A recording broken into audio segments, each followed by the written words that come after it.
Man Marg'ilon shahridan keldim. 15 yil oldin burnimni operatsiya qildirganman.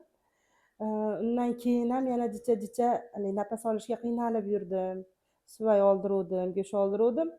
Yana o'sha o'sib chiqdimi bilmayman, nima bo'ldi. Doktorlarga borsam, yana operatsiya deyishdi. Qo'rqib yurdim. Bunaqa qilib. O'sha naftizin tomizdim, Rinaxil tomizdim tinmay. Uni tomizgandan keyin ko'zimdan yosh oqadigan bo'lib qoldi, boshim og'riydigan bo'lib qoldi ko'p.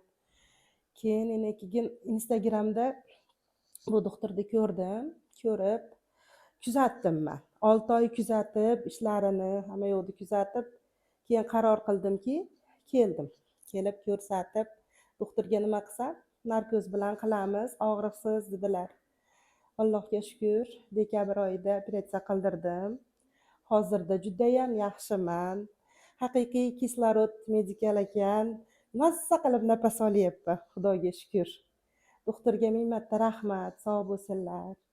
Kelinglar, qo'rqib yurmanglar. Narkozda hech narsani bilmas ekansizlar. Judayam doktorlar zo'r qarashdi. Hammalariga kattakon rahmat. Sog' bo'lsin.